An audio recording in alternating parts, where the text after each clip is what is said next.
নমস্কার, আমার নানা রঙের দিনগুলি ব্লগে আপনাদের সকলকে স্বাগত জানাই। আশা করি যারা যারা আমার ব্লগটি দেখছেন তারা সকলেই সুস্থ ও খুব ভালো আছেন। আহমেদাবাদ আমরা খুব ভালো ঘুরেছি। আমরা আহমেদাবাদ থেকে রওনা হয়েছিলাম আগ্রা যাওয়ার জন্য। আজকে আমাদের বেড়াতে যাওয়ার দ্বিতীয় দিন। আমরা আগ্রায় পৌঁছে গেছি। আজকে সারাটা দিন আগ্রা ঘুরে দেখব। আমরা এখন আগ্রা স্টেশনে। আগ্রাতে এত ঠান্ডা, ট্রেন থেকে নেমে এত কষ্ট হচ্ছিল কি বলবো। এখন 7টা মতন বাজে, রোদ ওঠেনি। মনে হয় এখানেও বড়দার মতন দেরি করে রোদ ওঠে। প্ল্যাটফর্মে যে রিটার্নিং রুমগুলি থাকে সেখানে 3 ঘন্টার জন্য বুকিং করেছি, একটু ফ্রেশ হওয়ার জন্য। আমরা এখন রিটার্নিং রুমে এসে গেছি। এখন ঘড়িতে 7:30টা মতন বাজে। এখানে টেম্পারেচার 9 ডিগ্রি মতো। এই যে আমাদের রুমটি। অল্প সময় থাকার জন্য রুমটি বেশ ভালোই জানেন। ঘরটা বেশ পরিষ্কার পরিচ্ছন্ন। ওয়াশরুমেও গিজার দেওয়া আছে। তাড়াতাড়ি করে ফ্রেশ হয়ে বেরিয়ে পড়ব।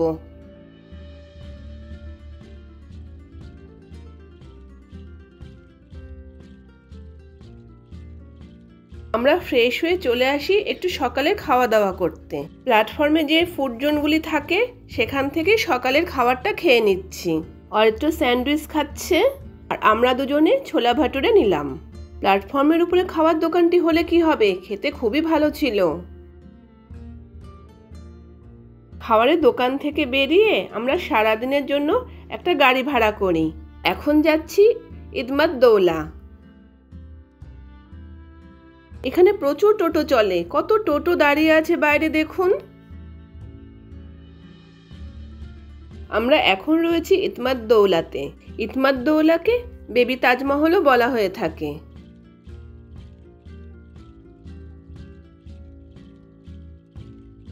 কি সুন্দর দেখুন। ইদমাত-দৌলা আগ্রায় অবস্থিত একটি মুঘল সমাধি। এটি বেবি তাজমহল নামেও পরিচিত। এটি জাহাঙ্গীরের 20তম বেগম নূরজাহান তার পিতা মির্জা গিয়াস বেগের স্মৃতিতে 1622 থেকে 1628 সালে নির্মাণ করেন। এটি প্রথম মার্বেল নির্মিত মুঘল সমাধি হিসাবে তাজমহলের স্থাপত্যশৈলীর পূর্বসূরি।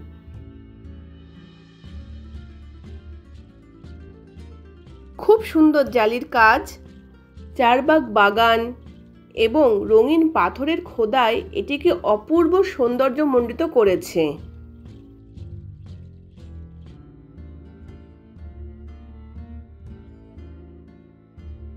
অরিত্রর বাবা তাজমহলের ভিতরে যাওয়ার জন্য সিঁড়ি দিয়ে উঠছিল। সেই সময় একজন ওখানে বসেছিলেন, তিনি দেখিয়ে দিলেন ওদিকে যাওয়ার জন্য।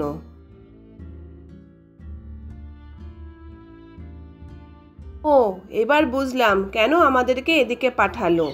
জুতোতে এই কভারগুলি পরার জন্য, পরিষ্কার পরিচ্ছন্ন রাখার জন্য, যাতে জুতোয় লেগে থাকা ময়লাগুলি বেবি তাজমহলকে ময়লা করতে না পারে।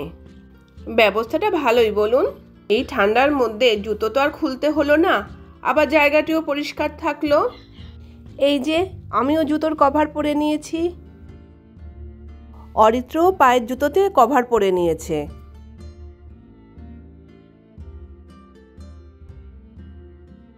কি অপূর্ব সৌন্দর্য দেখুন। বেবি তাজমহলের চারিপাশটা একই রকম দেখতে।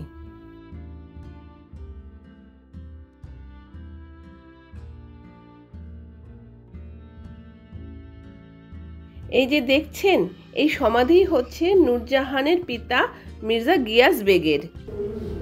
কি অপূর্ব সুন্দর জালির কাজ দেখুন, কি অপূর্ব কারুকার্য। এই বেবি তাজমহলেরই এত সৌন্দর্য, না জানি তাজমহলের কি সৌন্দর্য হবে।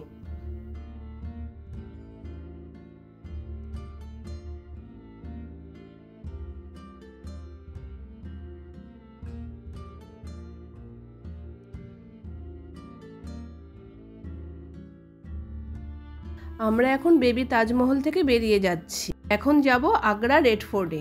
বাপ রে, আগ্রা রেড ফোর্টের ভিড়টা আপনারা একবার দেখুন। এ তো জনসমুদ্র। এ তো মনে হচ্ছে ভেতরে ঢুকতে ঢুকতে আজকের দিনটাই শেষ হয়ে যাবে। আমরা ওখানে একজন গাইড সাথে নিয়ে নিই। ওখানে প্রচুর গাইড আছে। প্রতিটি গাইডেরই রেট একই, 2000 টাকা করে। যতই বার্গেনিং করো না কেন, 1 পয়সাও কমালো না। তবেই গাইড নেওয়াতে একটা সুবিধা হয়েছিল আমাদের, লাইন দিয়ে টিকিট কাটতে হয়নি। ফোর্টের ভেতরে জলের বোতল ছাড়া আর কিচ্ছু অ্যালাউ নেই, কোনো খাওয়ার জিনিসও অ্যালাউ নেই, সব এখানে রেখে যেতে হবে। আমরা তাই সব এখানে রেখে দিচ্ছি। যদি এই ভিড়ের মধ্যে লাইন দিয়ে টিকিট কাটতে হতো তাহলে আজকে আর আমাদের তাজমহল দেখা হতো না, ফোর্টেই সন্ধ্যা হয়ে যেত জানেন তো। আমাদের আবার রাতের বেলাতেই আগ্রা থেকে বৃন্দাবন যাওয়ার বাস। এত দূর থেকে আসা, যদি রেড ফোর্ট, তাজমহল ভালো করে ঘুরতেই না পারি তাহলে কতটা মন খারাপ হয়ে যাবে বলুন। গাইড নেওয়াতে উনি ভিড়ের মধ্যে থেকে আমাদেরকে বের করে নিয়ে সোজা ফোর্টের ভিতরে নিয়ে চলে গেল। ওই যে দেওয়ালে যে গর্ত গর্ত দেখা যাচ্ছে, বাইরে থেকে কোনো শত্রু আক্রমণ করলে ওখান থেকে গরম তেল ঢেলে দিত। এখনও সেই তেলের দাগ স্পষ্টভাবে দেখা যাচ্ছে। রেড ফোর্টের ভিতরটা কি অপূর্ব সুন্দর দেখুন।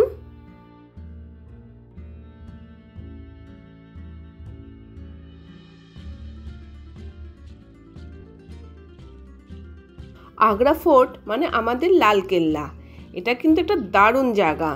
উত্তরপ্রদেশের আগ্রাতে গেলে এটা দেখতেই হবে। মুঘল সম্রাট আকবর 1556 সালে এর কাজ শুরু করেছিলেন, আর 8 বছর লেগেছিল, মানে 1573 সাল নাগাদ এর মোটামুটি একটা রূপদান করানো হয়। পরে আরও অনেক সম্রাট এসে এর মধ্যে নতুন নতুন জিনিস যোগ করে। পুরো কেল্লাটা জানেন লাল বেলে পাথরের তৈরি।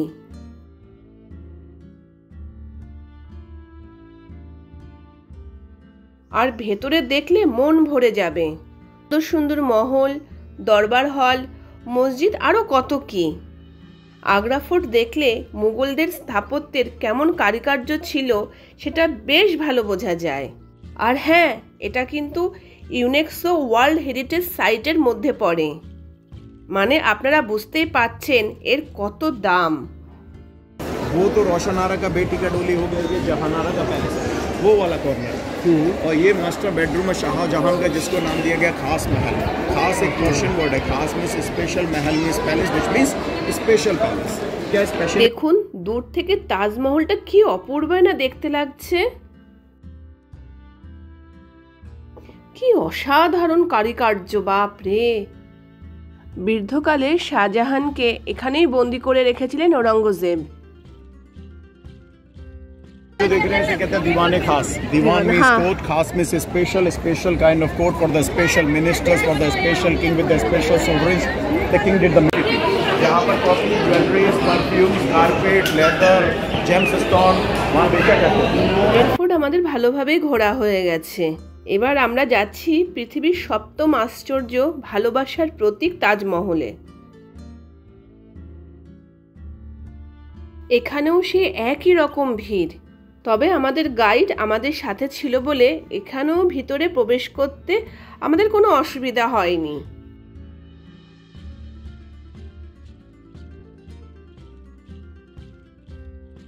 এই যে আমরা চলে এসেছি তাজমহলের ঠিক সামনে।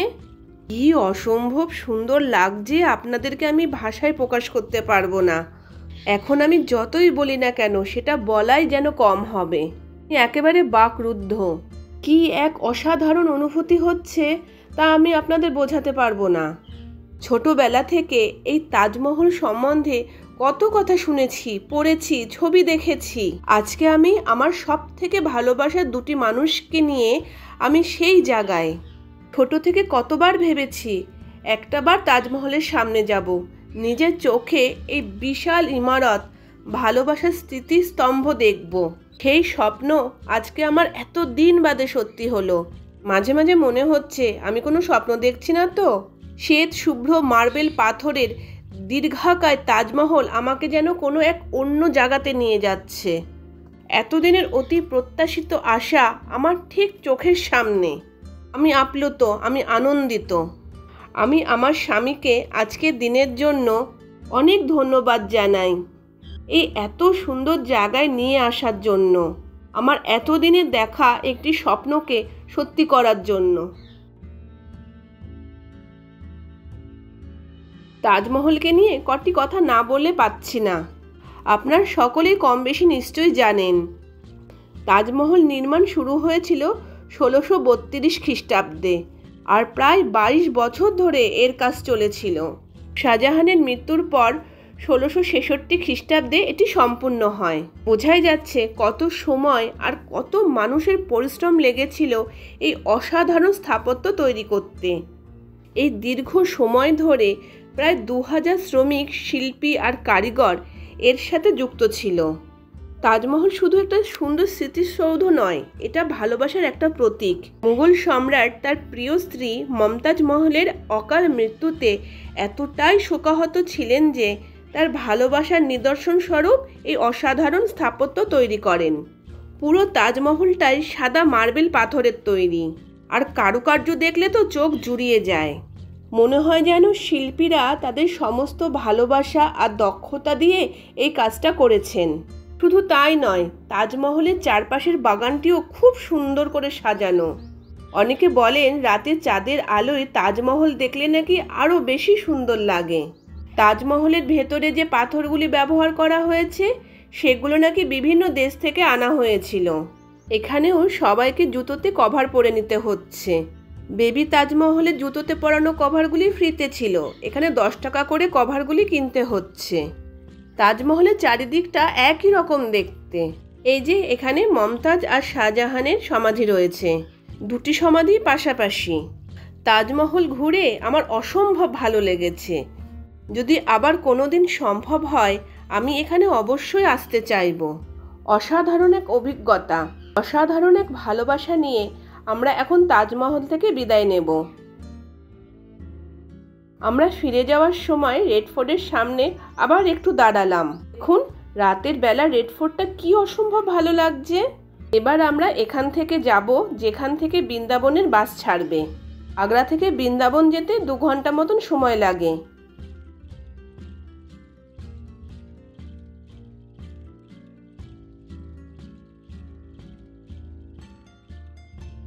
আগ্রার বিখ্যাত পেঠা কিনে আমরা বৃন্দাবন যাওয়ার বাসে উঠে পড়লাম। আজ তাহলে সকলের সুস্থতা কামনা করে আমার ব্লগটি এখানেই শেষ করছি। আবার দেখা হবে অন্য কোনো দিন অন্য কোনো নতুন ব্লগে। যারা এখনও পর্যন্ত আমার চ্যানেলটি সাবস্ক্রাইব করেননি তারা প্লিজ চ্যানেলটি সাবস্ক্রাইব করে নেবেন, আর ভালো লাগলে একটি লাইক করে দেবেন। আর আমার ব্লগটি আপনাদের কেমন লাগলো সেটি কমেন্ট করতে ভুলবেন না যেন।